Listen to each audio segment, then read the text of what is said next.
Welcome to Resiliency, the podcast. This is the place for stories, strategies, and inspiration that will help you to embrace change, overcome challenges, and redefine resilience in today's ever-evolving world.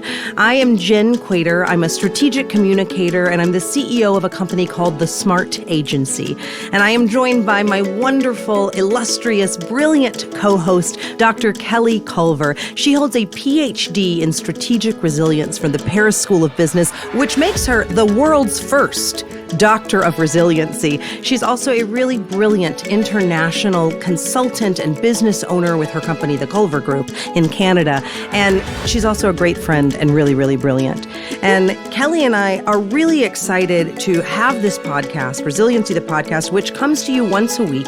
And it brings you diverse guests from all over the world who educate and motivate and inspire our audience to find your own inner strength in everything from the minutiae of everyday life to world-altering problems.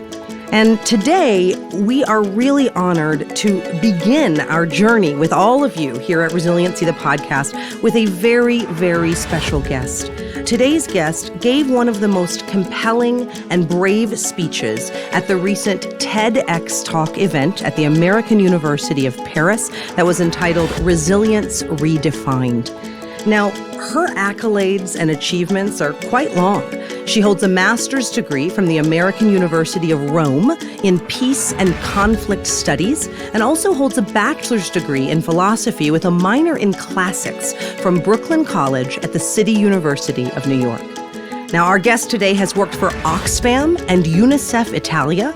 She's worked at the Diocese of Brooklyn in New York, and she interned at the Consulate General of Italy in New York, as well as the FAO headquarters in Rome. Currently, she's working in external partnerships at the Jesuit Refugee Service, JRS International Office.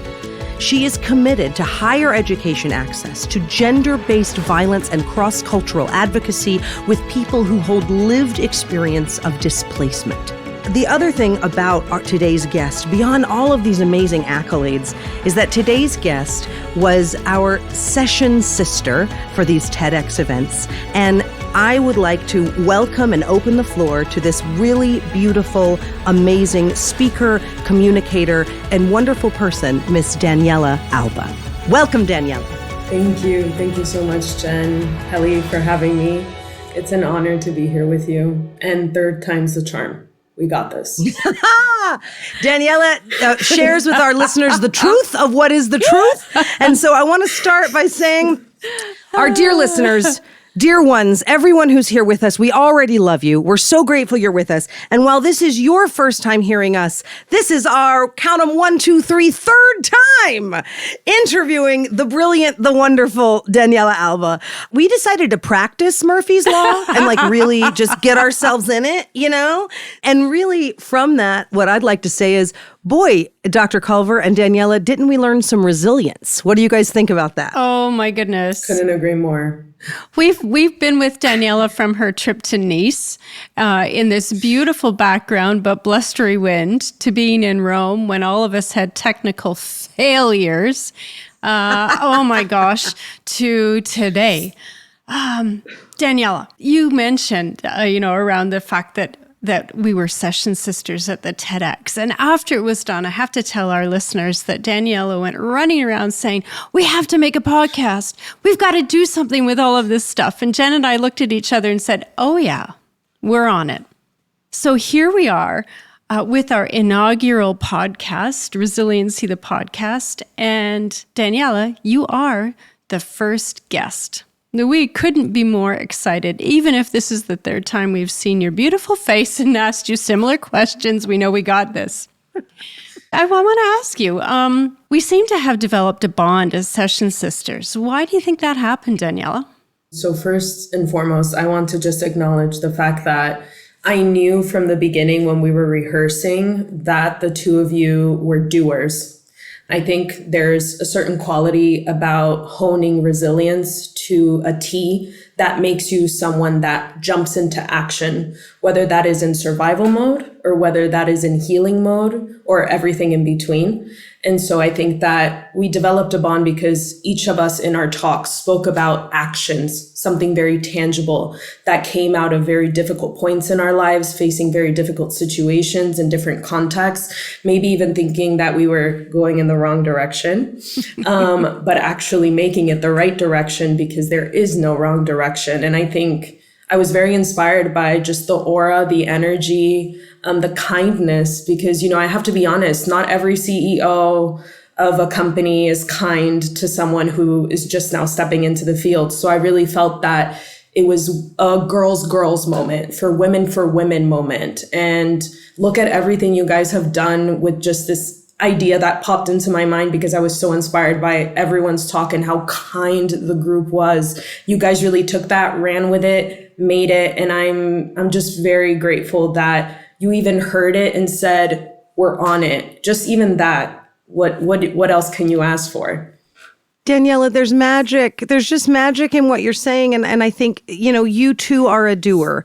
And I think that is the key here, is that I can tell this story since it's our first, time that our listeners are hearing all of this. But I myself, when I was coming into the TEDx, I've told this before, I really thought it was about me. I thought that this was my big goal. I'm going to get a TEDx and I'm going to come in and be like, Jenn Quader's done a TEDx. This is great. And I think that when we got there and we listened to each other, and we all talk a little bit about that tech rehearsal day, the day before we gave all the speeches live, and we really just heard each other's stories. And I think that it ties back to what you just said. You said, you are doers. And then you said, we are women for women, and I think that while this podcast is for all genders and all people and anyone who's seeking resilience, there are 3 women on this call, and we all have had really varied experiences. And I think that's what our listeners can expect over the course of this podcast, is that we're going to be bringing in people who have had, I'm going to say, wild experiences. I mean, Daniella, your story is wild. It is wild, and I have to say wonderful, because you are you, and you are so wonderful. But also you've been through so much, and so I will reflect back to you that you are saying, Kelly and I jumped in to get this done, and we did. But equally, it is the bravery and the energy and the spirit of you to step up and tell your story, and me to step up and tell mine, and Kelly to step up and tell hers. This is what is moving people in 2024. And beyond, is telling our stories in authentic ways. And I think that could not bring us into a better introduction for your TED Talk. And I think our listeners are about to hear that Daniela Alba is a survivor. And with that, I want to give our listeners a trigger warning, because the story that Daniela is about to tell is one that is harrowing, in truth. It's quite difficult. But I also want to comment that, having heard this story before, Daniela, you did not just survive, you are also thriving. You are a world leader and a speaker and a communicator in talking about this. And you are bringing such an important message of resilience to the world. And I'm honored to introduce our listeners to this talk. So with that, and again, with this trigger warning, knowing that this is some difficult information you're going to hear, but you'll be better off for hearing it. I can tell you that. I would like to gratefully and with great honor introduce Miss Daniela Alba's TEDx talk entitled Resilience as a Double-Edged Sword, Women in Displacement.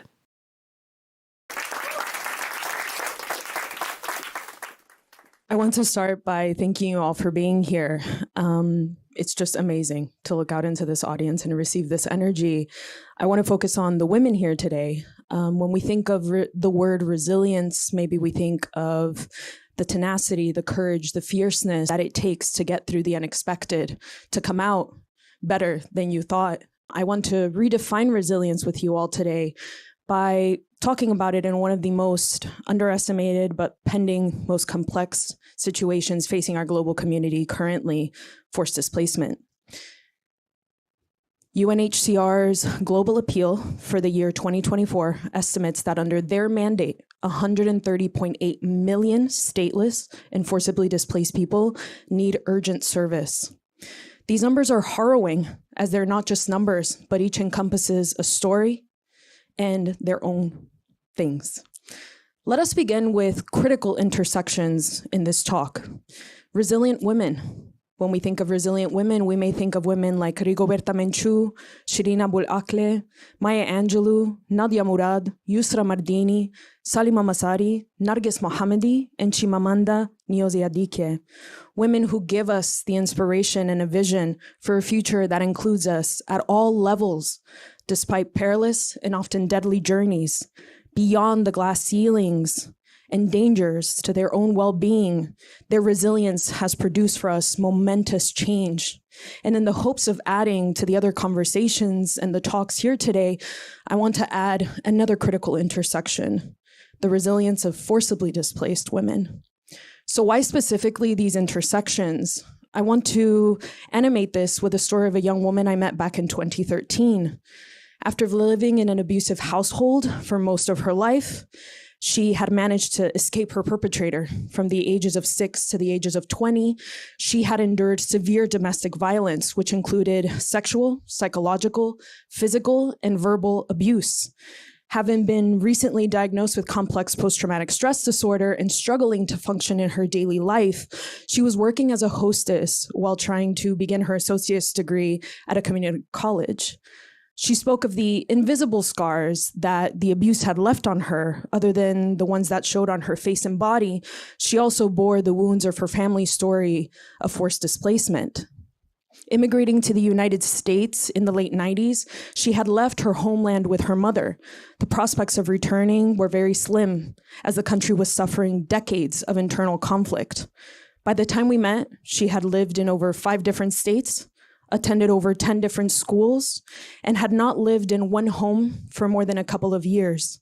And even though she had succeeded in removing the perpetrator from the home, he would still harass her and her family constantly, waging threats in order to continue harnessing control over the situation and over the family. Having found loopholes in the system for so many years, the perpetrator knew the boundaries well enough not to legally cross them. Even when she appealed to attorneys, they would inform her and her family that unless egregious bodily harm with substantial proof was provided, which is a huge gray area, nothing could really be done about it. So shortly after we met, she dropped out of college to tend to her weakening mental health, which was a result of her trying to be purely resilient. But why was this her definition of resilience? Why was she ashamed of quitting her job and dropping out of school to heal when she most needed it? The truth is that for many women, this is not only the story of their lives, but it's also something they carry hidden. And this is why I think that we should acknowledge that amongst communities of forcibly displaced women, but also women from that host country, this is their reality. You see, we haven't arrived at a point yet in our society where speaking about gender-based violence is not still taboo or simply deemed a feminist issue, but it's actually a human issue because violence in every form affects each and every one of us. But even more so for forcibly displaced women in countries where their rights are already non-existent or carry many minimum legal weight. Amidst the conversation of reporting and the loopholes and the gaps, I want to analyze this context with an assessment of the following 3 factors. The first addresses a lack of legal protection for forcibly displaced women experiencing gender-based violence. The second is the media bias behind what forced displacement is and what it brings with it to the host nation. And the third is the speaking of the lack of resources and community that survivors, wounded healers, and victims have in this already vulnerable state. I think we can all agree that language matters, and I would tackle the idea that based on these 3 factors, resilience is therefore a double-edged sword for women in displacement. So what is a double-edged sword? Let's go with the Merriam-Webster dictionary definition, something that has or can have both favorable and unfavorable consequences. Let me illustrate the picture with some data. An alarming report by the World Bank released in 2021 stated that almost 1 in 3 women across the world have experienced intimate partner violence and non-partner sexual violence at least once in their lifetime. Another report that encompasses this insane number is reported on by the United States. I read an article recently that spoke about intimate partner violence and immigration in a systemic way. And it stated that when examining intimate partner violence, the group of women who reported experienced higher rates or even comparable to US-born women rates of intimate partner violence. Narrowing the scope for the sake of this talk, I want to focus on the numbers that are reported on by Western host nations, as I believe that the issue of gender violence is always pinned against the forcibly displaced, as if it doesn't exist in these Western countries. So a study of the CDC in 2021 estimated that 1 in 4 women and 1 in 10 men in the US experience intimate partner violence in their lifetime. Canada reported similarly the same year, saying that more than 4 in 10 women have experienced some form of intimate partner violence in their lifetimes. But actually looking over these huge numbers and quotients on these portals of data, none of them speak specifically of forcibly displaced populations. Conversely, a fact sheet produced by the European Institute for Gender Equality in 2022 stated that according to World Health estimates, 1 in 4 women in the WHO European region will experience gender-based violence at some point in their lives. And the European Coalition Against Violence for Women and Girls published another fact sheet back in 2017 that said, and I quote, "Undocumented women and women with a dependent migratory status on a spouse or employer are at a heightened risk of abuse and exploitation. This is because the risk of being detained and deported rather than assisted, they face particular barriers in accessing support, protection, and services." What these reports all have in common is that they lay bare a gap that is most explicitly and consistently unaddressed on an international level, and often only tackled by local grassroots organizations that struggle to advocate these causes, which leads to limitation of funding and the legal obstacles that exist because forcibly displaced communities are not accepted. While actively promoting the resilience of the forcibly displaced is essential to the raising of awareness regarding the toll it takes on a human to make a journey of this kind, it is also often used to suppress their need to express and seek justice in their host nations. I hear very often the rhetoric of, "You should be grateful you made it out," as if this was somehow a quotient. A question that immediately comes to mind when hearing this is if the issue of gender-based violence extends further to the women who are already citizens of those host nations, how can we, according to this data, partner to create safety and spaces of cohesion so that we can tackle these systemic issues together? The young woman shared with me many instances where her teachers, parents of friends, and other individuals in her community urged her to just accept her fate. Even when Child Protective Services would get involved in her home life due to reports from her school, the main option was usually to remain silent for fear of being separated from her siblings, being put into the foster care system, or running into issues with immigration as she was still not a citizen. There's always an aspect of neglect in her story, the way that the system failed her, but also the way that those who could have helped her shape the narrative of her resilience. In one instance, she was waterboarded by her perpetrator and chose to stay quiet because she didn't want to run into issues with the police at the hospital. So she said she had fainted in the shower. Even then, she felt her silence was equivalent to resilience. It was also common for her to witness this type of violence in the homes of her friends, classmates, and other individuals as well. They felt like silent battles that kind of doubled as well-kept secrets to integrate properly into her host society. In retrospect, a large part of her silence was also due to the fact that her perpetrator felt protected by the system, knowing well that the threat of losing it all over again would force her into a state of acceptance.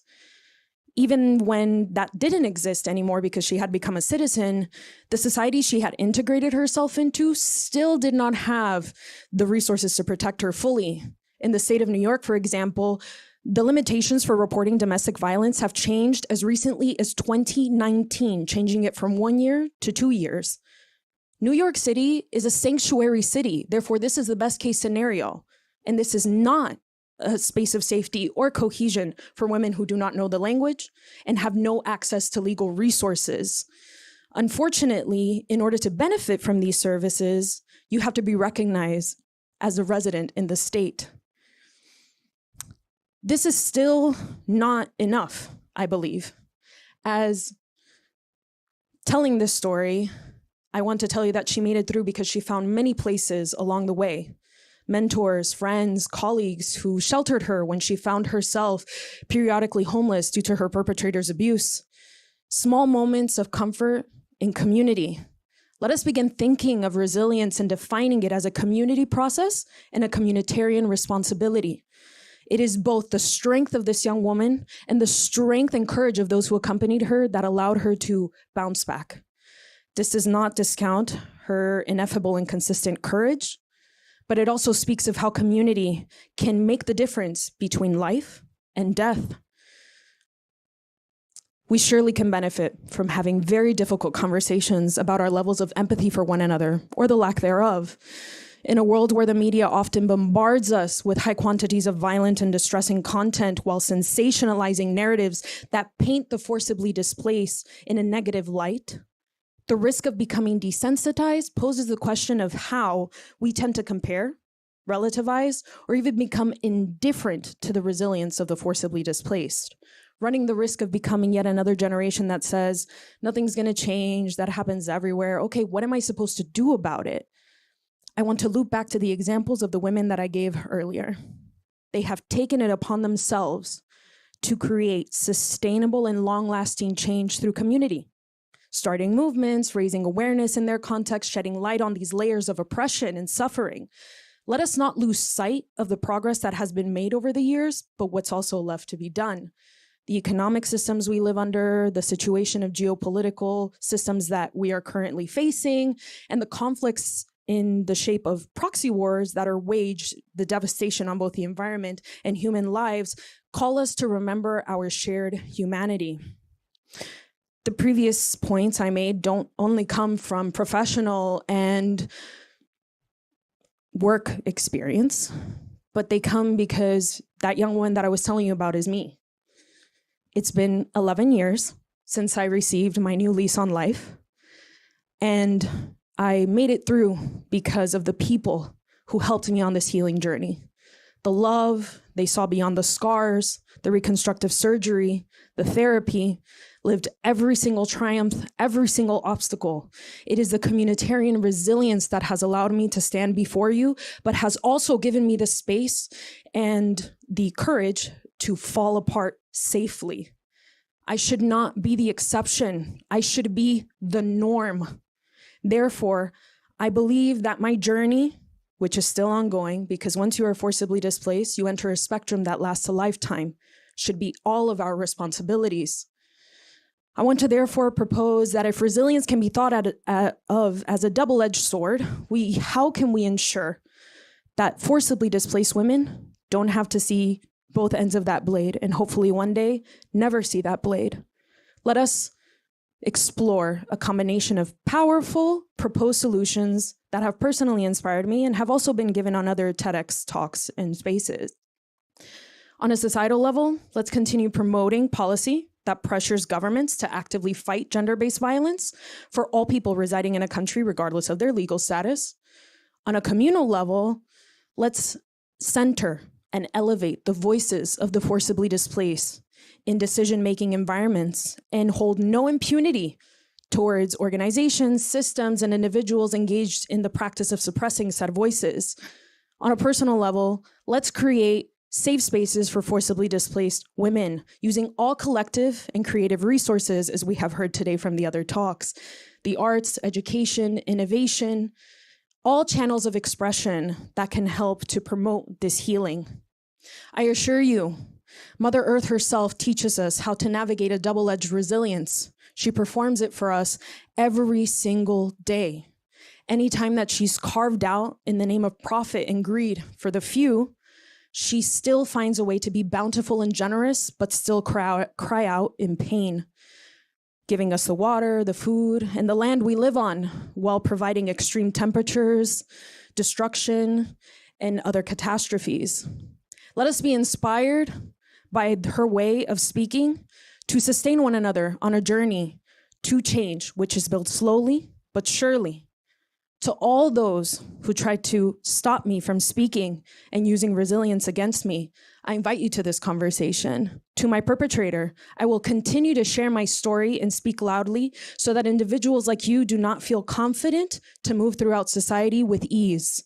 To those of you who have gotten me to this place, those of you in the audience, thank you. I have hope and I believe in it because of you. To those of you here who have heard the rhetoric of you're strong and resilient, you'll be just fine, other people go through worse, I see you, I hear you, I believe you. Speak your truth to power, elevate one another's voices. Together, we can redefine resilience for forcibly displaced women. Olive trees do not grow overnight, but every single seed that is properly watered and cultivated bears fruit in its due time. Ipqua.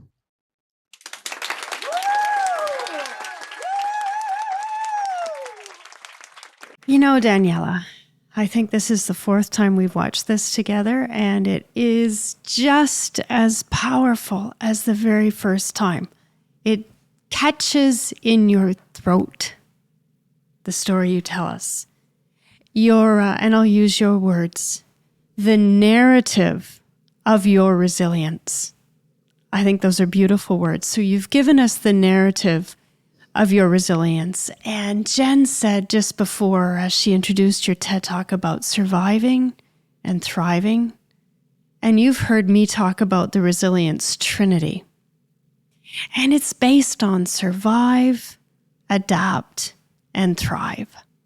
And when I think of the trinity, I see your face. And I'm very happy about that. How has this TED Talk changed your life? Can you tell us and our listeners what's happened since March? Well, first of all, yes, I think, it's very hard not to get emotional every single time, because I think when you watch it with other people, you really realize just how much of yourself you're exposing. And even though I'm not ashamed whatsoever, there's still the little girl that, I guess, the little me inside of me that I have to soothe every single time we watch that. And I always like to watch people's reactions. When I was in the room, immediately I felt the energy, and that was something that really changed my life, because when you're speaking in front of an audience, you both know. Sometimes you're feeding off of that reciprocal energy. Are they engaged? Do they feel it? How do they perceive what you're saying? And really the energy in that room was what carried me through, because there was many moments in that talk where I was visibly nervous. I think, I like I said, I have complex post-traumatic stress disorder. And the way that sometimes that manifests is the fear of the knowledge of what then comes next. So will my perpetrators see this? Will people who were directly involved in the situation see this? How will they perceive that? Will it backfire? All of these intrusive thoughts, if you will. So I think what has changed is that I have learned to normalize that trinity when I speak about being a wounded healer. So more than just a survivor, it's really healing that wound day in and day out, and then carrying it so that other survivors can get to the point where they feel empowered to also speak and share loudly. And so that's the first way in which my life has changed, and also building community further. So speaking with you and sharing with you has really changed my life, because I think you always go into TED Talks thinking, I wonder how this is going to be perceived on a wider scale. So more than just the audience, more than just a group of people, how are people in my professional field going to perceive this? How are people going to receive this in a academic setting? How is this going to evolve? And really, I've had nothing but support. I've had nothing but positive feedback. And of course, a lot of people who are very close to me and did not know this also now have a lot of answers to periods of time where I would just kind of isolate and shelter myself. And so I think it's been extremely healing. I think it has also helped to heal a lot of wounds that were left over, because it's an everyday process. And then it has also taught me to not be ashamed to tell my story and to display my vulnerability and to actively talk about how hard it is to speak about these things. and, not be ashamed of the fact that I look visibly uncomfortable and vulnerable in that recording. Well, I'd like to say you also look beautiful and strong and wonderful in that recording. So I want to acknowledge the double-edged sword of that. And I think that that's something really important for our listeners. We talk about that what we're doing here is telling our own stories in hopes that listeners find their own inner strength. And I think it's good for them to understand you didn't walk up there without nerves. You didn't walk up there without, you didn't magically heal your complex post-traumatic stress syndrome in order to do this. You simply had it and still did it. And I think that is really the message that we're bringing to people is this is worth it. You say in there, you say, speak your truth to life. And that is what you did. And so I first want to say, every time I watch that talk, Daniela, I love you. Like, I love you. I love everything about you. I love what you are bringing. I love, I wish I could go and rescue you from what you went through. And at the same time, I love that you endured and that I don't love that it happened to you. Don't get me wrong. Okay. But I love that you as a spirit are strong enough to stand up and help us understand resilience. And so with that, the big surprise, the big reveal in that talk is that you yourself are the person who went through those absolutely horrible abuses. And again, that never should have happened, but it did. And during that time, what you talk about is this changing definition of resilience. It was kind of served to you. Here's how you can be resilient. Be quiet and take your licks, and you found the true meaning of resilience. And so I want to ask for our listeners and for you, what does resiliency mean to you now? And what do people need to know about being resilient? Thank you, Jen, for your words. They really mean a lot to me. Obviously, you were there in that moment. So you saw the before, the during, the after. You lived that with me. And that thank you at the end also was geared towards you, because if it wasn't for that safe environment that I felt from my session sisters, I wouldn't have felt compelled to even probably perform it, because up until the last minute, I was like, should I do it? Should I not? I still have time. I can back out. So I really want to put that out there. Just like Dr. Kelly was mentioning earlier, this Trinity has really become an emblem of what resilience is for me now. I think that resilience is something, it's a tool, it's a gift, and it is also something that should not be normalized in certain settings. Obviously, resilience takes on many forms depending on the context. It is not like a monolithic concept. And I'm sure Dr. Kelly can back me up on this. So in this specific context, I think resiliency for me means a call to action. So how can we really highlight this issue the same way that we highlight incompatible standards of beauty and unachievable goals that we put on our bodies as women, on our weight, on our achievements in life, on the standards we live under in our societies? And how can we tackle this specifically with gender-based violence for forcibly displaced women without glorifying it to the point where we normalize it, but tackling it in a way that we're actually shaping something that in the long run will benefit everyone involved?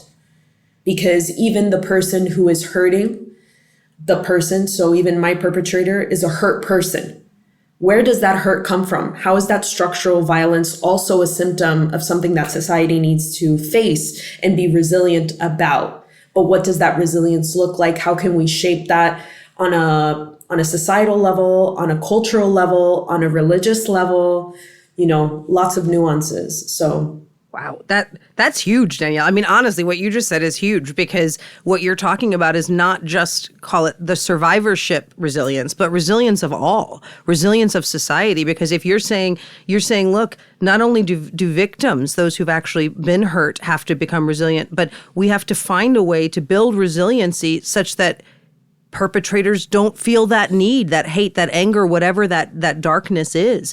Boy, it's a big concept. You know what I mean? Like, this is, and it's another thing that I'm always surprised by, and you speak about it, Daniela, but I always thought of resilience kind of like, if you could think of it as like going into the gym, right? And like, I'm going in the gym, you talked about body image. Certainly I'm someone who always feels like you got to lose weight. So you go into the gym and you think that it's all about like you you pushing yourself, like go harder. Let me add more weight to that. Let me do it. But what I learned really through your talk, Daniela, and then it was really backed up through Dr. Kelly Culver's talk, who you're going to hear that, listeners, in future episodes. But the element of community. Community is what makes resilience work. It's what makes resilience so powerful. You call it, Daniela, a communitarian responsibility. So I wonder, can we talk for a minute about the power of community as it relates to resilience? I'll open the floor. Daniela, what are your thoughts? Dr. Kelly, what are your thoughts on community and resilience? Resilience is bigger than us. And Danielle is going to make this point more eloquently than me. But, and we saw that, I always smile, Jen, when you talk about you going to the TEDx and it's all about me. And then the light bulb moment, and I was sitting beside you when it happened, is that, wow, this is bigger than me. It's like, yeah, it is. Resilience is bigger than me, and it's bigger than us, and it is a community. And Daniela, you are probably more articulate in this than I possibly could be. What are your thoughts? No, actually, I was going to ask you because I know in the future the listeners will hear you. And I think something that I learned from your talk, after my talk, and especially during the rehearsal, that really kind of shifted my the shame component that I had was when you spoke about the need to acknowledge that the negative aspects of it in order to get to the positive aspect of it. So actually, I guess my question to you would be, in that community aspect, can we see that double edge of like, what are the negatives, what are the positives, and how, as the first doctor of resilience, do you see that evolving within this context? We have to find the inner strength to walk through whatever it is that we're experiencing. And that means we have to walk through the pain, we have to walk through the grief, we have to walk through the situation to get to the other side where we can reflect and look back and say, that's changed me. Sometimes better, sometimes not so good. Some are better days, some are crap days. That's what we have.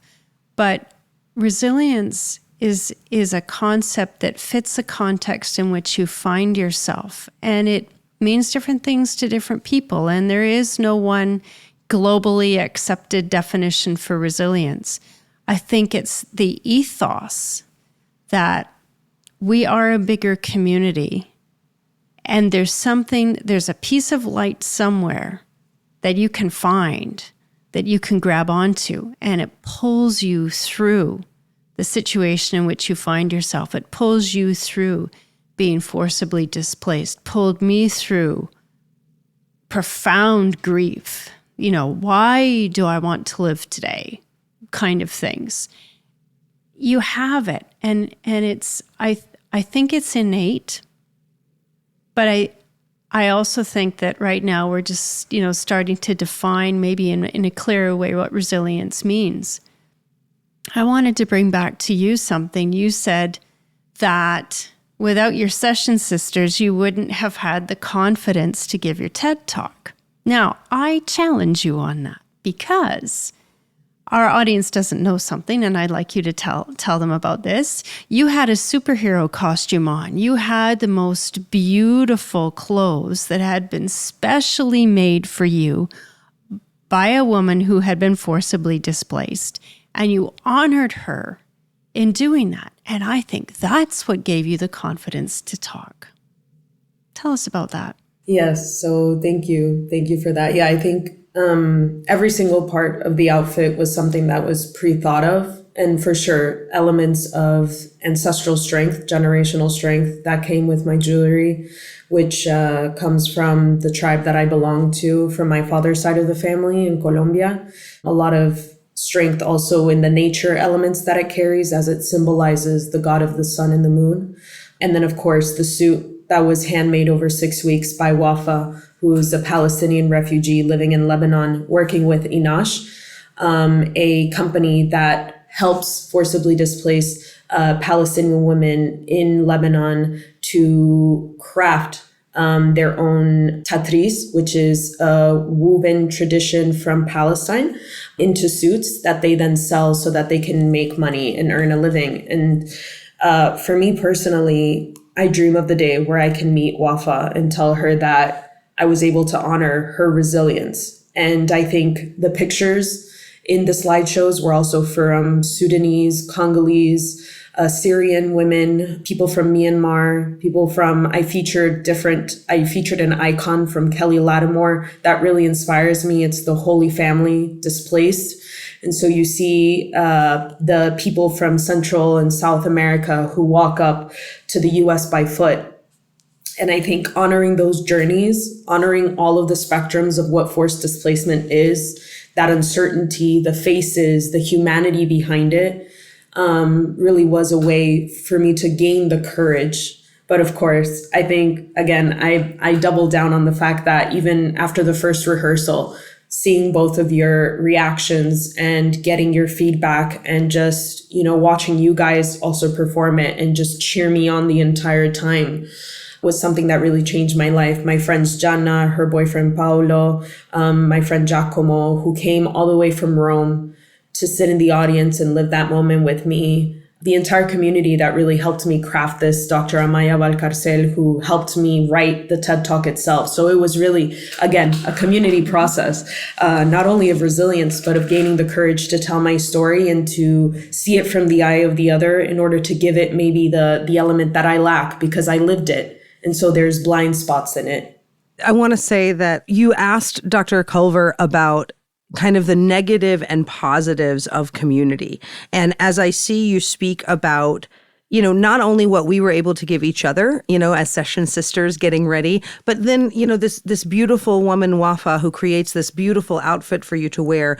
What I take from that and I see in that is that the positives of community, of course, are that we can all support each other. And again, across the world, you haven't even met Wafa and you are helping to support her business. And so I think that that's something that our listeners can take and learn that, simply by listening to this, you're already helping.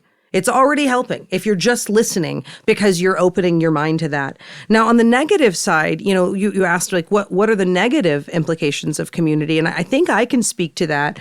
And you speak to it in your talk also. And that is deception. And sometimes it's not even purposeful deception. Sometimes it's just what they were told. But sometimes when your community says, no, shh, don't tell anyone, be quiet about that. Again, take your licks, hide your scars.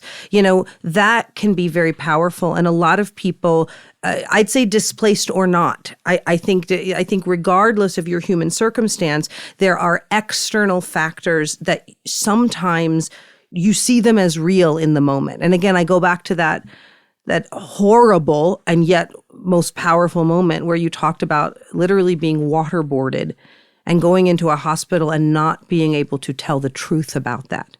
What role does the truth play in resiliency? And what role does hope play in resiliency?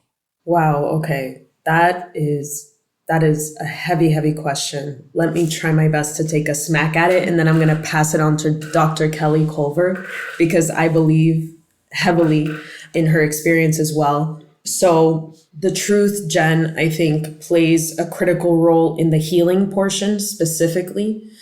I can only speak for myself because I can't speak for other victims, survivors, wounded healers, but I can say that being able to face the truth at a later date was a survival mechanism and a coping mechanism throughout that endeavor. Because if I had to face the truth and share it while I was in that situation, to be quite honest with you, I'm not sure I would have survived.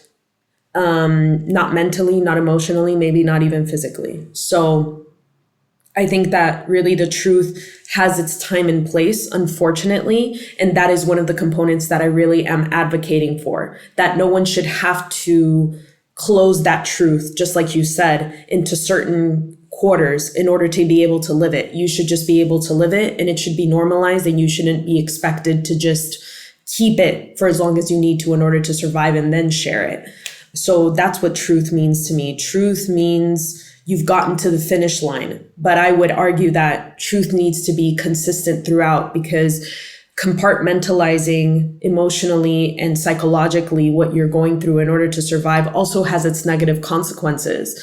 And I live that every day when I deal with my anxieties and my PTSD, a lot of intrusive thoughts about what people think about me, because my perpetrator continued to gaslight me throughout those years when I would threaten to expose the truth. And this person would tell me, well, no one's going to believe you because you're not consistent. Well, who's going to listen to you? Why do you think people are going to care? People have their own lives, their own things to deal with.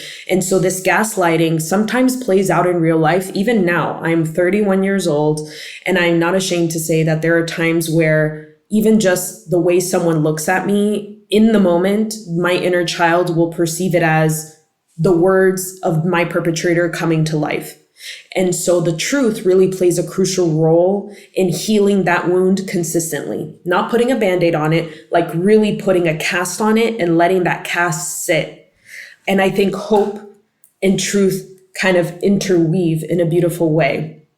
Hope that this cast will heal. And when I take off this cast, whatever is left is just proof of that truth surviving all odds in this specific context. But I think that hope also plays a role in the work that I do in my profession.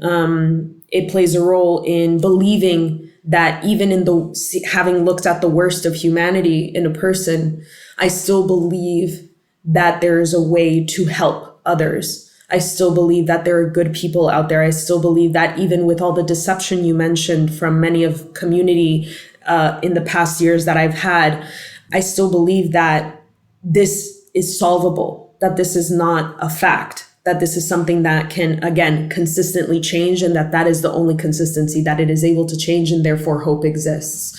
So I don't know what you have to say about that, Jen, Kelly. You know, there's a word for me that sits in the middle of truth and hope, because it's a word that expresses both things. To tell the truth, to live the truth, even if it's in the moment or if it's delayed, because sometimes we have to surround ourselves with a block, because the truth at that instant in time is not something we can really deal with. We have to just be in the situation, and we'll look at the truth of that situation in a delayed reaction. And there's nothing wrong with that. It's called courage. It's courage to have the truth, to take the truth, to see the truth, to express the truth at your time, in your time, on your time frame. And having hope, being hopeful, being full of hope, seeing hope as opposed to despair requires courage. You know, I sometimes tell people, yes, there's a smile, and yes, there's this, I know there's a solution here. We can walk away, but make no mistakes. When I got up this morning, I had to put my pants of steel on. You just can't see them. I do that all the time. I need some pants of steel, Dr. Culver. That's we're going to have to, maybe we should sell those on resiliencythepodcast.com. Yep, we'll work that in. I like that. I love the idea of courage and I think that what an amazing way to put it. Daniella, I love your metaphor of the cast. I have a friend who I was working through some of my own challenges, as we all have, and she said to me once, she said, Jen, I think you're trying to heal before you've released.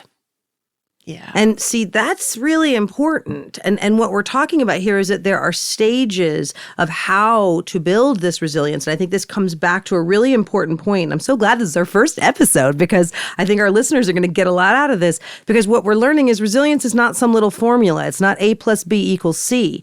That resilience is this constant effort of balancing all of these things. And when we go back to that idea of the cast, and so the cast is the truth. I have to look at that. And then the hope is it's going to heal, and the hope is the magic that does that. And the courage is like the blood running through it, actually putting the bones back together. And I think that it is in these moments of courage. And, it's so interesting to me because courage can be looked at as so many things. I think any one of our listeners would say all three of us sitting on this podcast are courageous, right? We're speaking in public. We're unscripted. We're sharing it all with you, right? But I think that there is courage in simply telling an honest truth to a friend. There is courage in showing up a place that you didn't know that you could. Daniela, you speak of maybe, I don't know, will I make it to the stage? So I love that point was made, because I think that in life, as we, one of the things we talk about a lot here, and you will hear about in all of these episodes, listeners, is that life is not easy. We all know it. But it's almost like we're surprised each day when we experience this pain. We're like, wait a minute, this is too much. This is too much. But the truth is, it's not too much. None of us have gone through too much, because what is happening to us helps us to become part of that fabric of society. We can stand here and speak about courage and truth and hope, and we can help to inspire other people. And I think with that, I want to ask, how do we inspire those other people? So I really want to look toward resources. That's something that we're bringing to our listeners here at Resiliency, the podcast. There's a resilience toolkit that you will be able to find. There'll be a link in the show notes. And so I want to ask you, Daniela, you are someone who has traveled all over the globe. You are working every day with survivors, with people who are working to thrive, with amazingly courageous people. Talk to me about what are the resources that can help people going through things that you've experienced and the people that you work with. How can our listeners become more resilient through these resources? Well, thank you, Jen. I think, first of all, to acknowledge my privilege to access these resources is one thing, and to also understand that there are unfortunately many, many people who do not have that capacity, access, or equity. And we are witnessing some of those daunting realities as we speak, and the normalization of those realities on a global level. And I think it's very important in my daily work, I do this as a resource, is to listen to those voices, to really hear those cries for help and be inspired to action, to have difficult conversations, uncomfortable conversations, to consistently speak about things that people want to stop speaking about because they're not nice, cute, marketable, they're not chic, they're not a distraction. Because like you said, life is very hard. And for some people, I believe it is, in fact, harder than for others. So I think that working with forcibly displaced people on the move, stateless people with JRS has really taught me to look at what that really looks like within a person that does not have access and equity. How can I hear their experiences, their voices, and really learn from that? But I think that on a very basic level, some of the resources that are easily accessible for many people, if you have complex traumatic stress disorder, ASMR, nature sounds, going on nature walks, actually being one-on-one with the earth and not on your phone, not with headphones, literally just nothing, just you and Mother Earth, really reconnecting, really touching grass, smelling flowers, like feeling water on your skin, all of the sensory things that maybe you have been deprived of within your experience of abuse can be a very underestimated resource. An undervalued resource of healing. Another one is also education. There are many books that I will share with you guys in that resource toolkit that have personally helped me to really move through all of those things in several different languages, because I also think we live in a world that has centered certain languages because of colonization. And there are many people who do not have access to those resources because either they do not read or write, they lack that education, or they just simply don't understand the language. So I also think creating that is a huge effort as a community that can really help to build something really sustainable towards a change, a sizable change.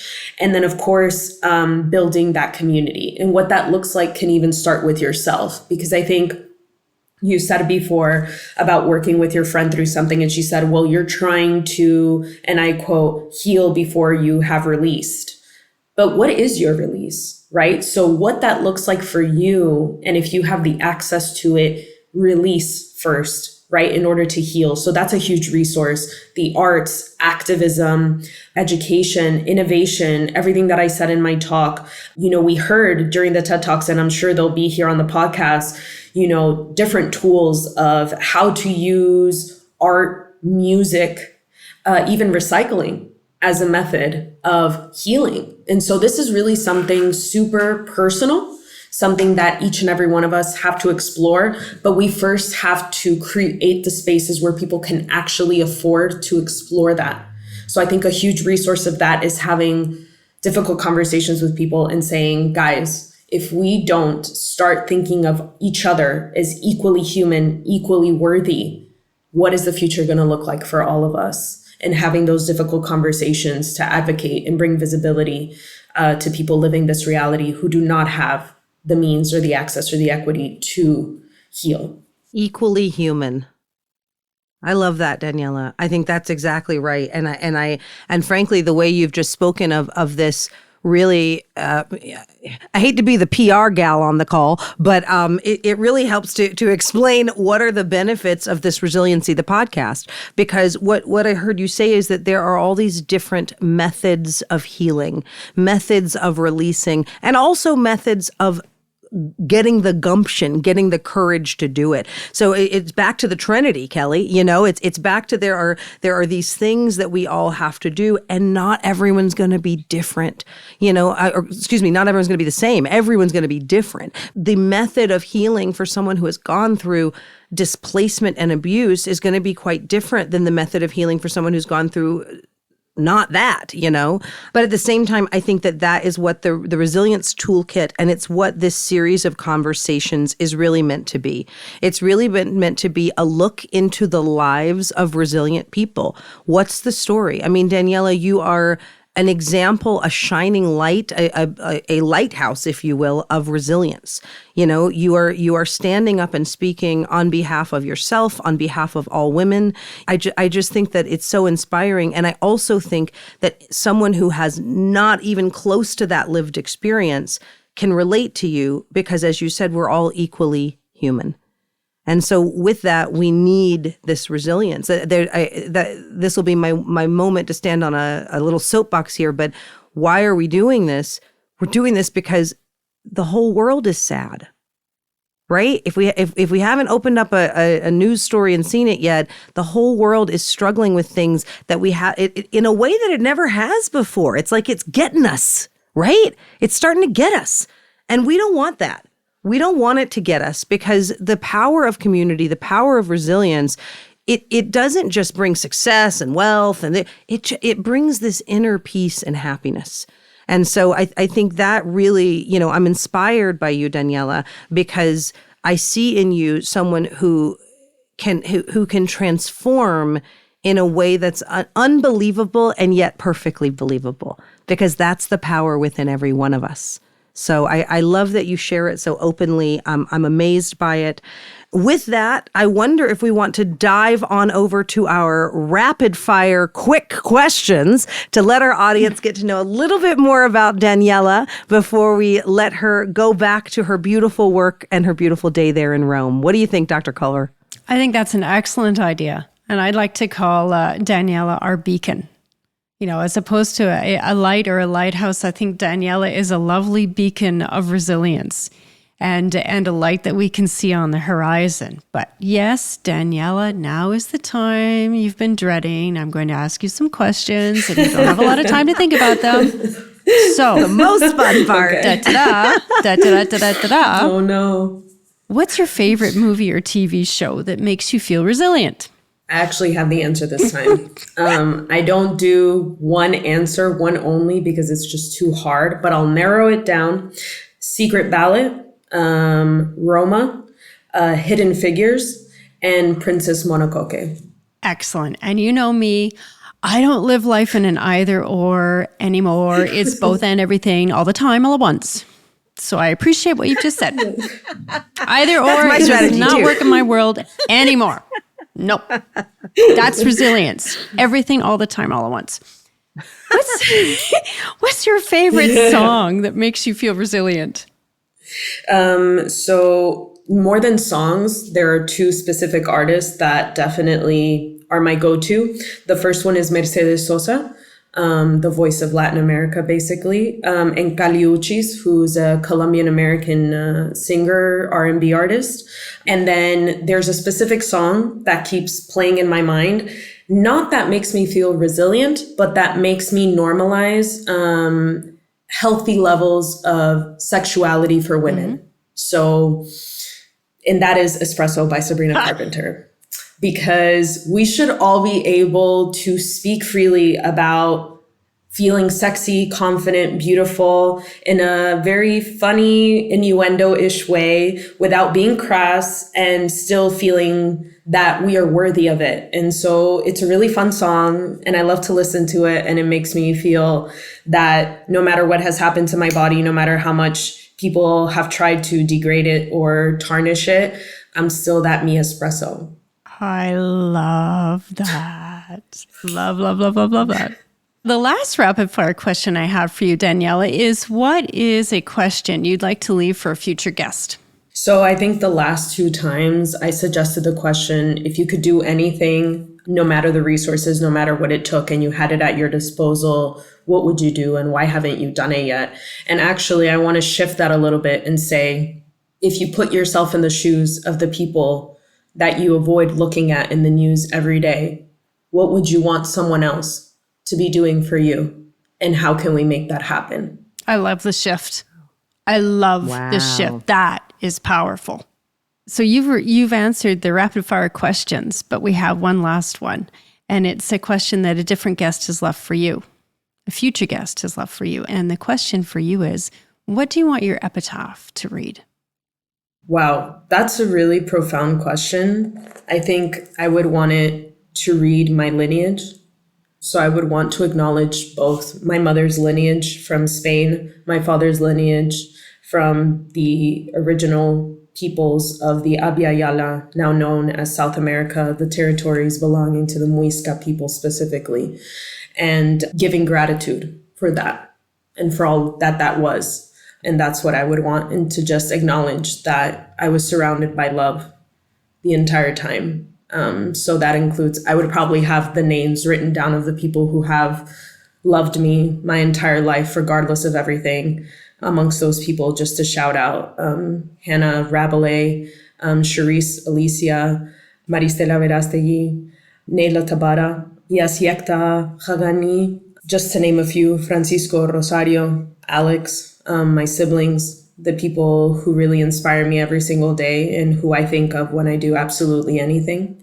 And to the people who have opened doors for me, Dr. Irene Caratelli, so many of my professors from undergrad, I can't even name them. And obviously my grandfather, Juan Guillermo, who, God rest his soul, was the proof to me that not all men are the same and that love really can make the difference. And of course, my grandmother, Victoria. So my grandparents and then the rest of my family just written down, because I am a mosaic of all that love and all of that endurance, that resilience. And so that's what I would want it to say.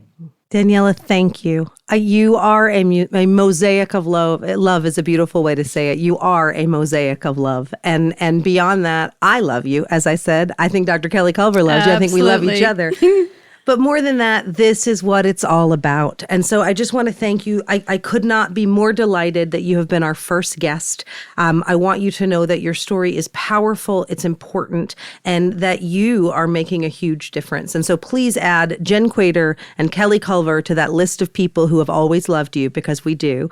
And with that, I hope you'll share with our listeners, where can they find you online if they'd like to follow your work and continue to learn more about the beautiful things that you're doing? Yes, thank you, Jen. And yes, of course, as my session sisters, you are definitely there. And you also inspire me. I think when I see women who are older than me, loving on women younger and really kind of tending that ladder, and you guys like help me up those steps. I'll never forget Dr. Kelly Culver told me right before I went on the stage, she said, do it, believe in yourself, you are powerful, don't underestimate it, you got this. And it was like a whoop. And it just like went. And so, it's really those little things that really just make things happen. Your hug after my talk was like, oof, that released, Jen. Like I really just needed to be hugged in that moment. And so it's really those little things. So if anyone wants to connect, you can find me on LinkedIn, Daniela Alba. You can write to me on daniela.alba@live.com. I am also on Instagram, which I can share with you in the resources as well, because the handle is a little weird. And of course, If you want to see the work that JRS does, the mission to advocate, serve, and accompany with and for forcibly displaced people, you go to jrs.net. We are present in 57 countries in over 8 regions, and we would love to have you on board to look at what we have and to share in the journey with those that we accompany and serve. So beautiful. Thank you, Daniela. All of these resources will be available in the show notes. And then I'll remind our listeners that Daniela is also going to give us a list of resources, shops, really cool things that are being made by women in displacement. So our listeners can help and shop, which is just kind of fun, you know? So I want to make sure everybody knows that there's lots of resources available. As we sign off, you can find us online at resiliencythepodcast.com. You can also find us on all of the platforms, all your favorite ones, Spotify, Apple, etc. Please subscribe, like this episode, become part of our community. You will hear more and more that resilience requires a community, and that is what we are building here, is a beautiful community of resilient people. You can find me, Jenn Quader, online on all the socials. That's JENN Quader, Quader. And then you can also find me at jennquader.com. My beautiful, wonderful, brilliant co-host, Dr. Kelly Culver. Find her company online at culvergroup.ca. That is .ca. That's for Canada, because she's the queen of Canada. And you can also find her at drkellyculver.com, and then Dr. Kelly Culver on both Instagram and LinkedIn. And so with that, we want to just say thank you. This was our inaugural episode. Yes, we tried it thrice, and I think the third time we've nailed it. And I just want to say we love all of you guys. We love this community, and we love the idea that we are building resilience in a way that is unique to each person, that we are harnessing the power inside. And so with that, we wish you a beautiful rest of your week. We hope you'll continue to tune in. You will hear new episodes weekly with beautiful stories of resilience. And we hope that you continue to benefit from an inner strength that allows you to thrive, allows you to enjoy beautiful relationships, and allows you to feel the love that we all feel in this world. So with that, many, many thanks. We out from Resiliency, the podcast.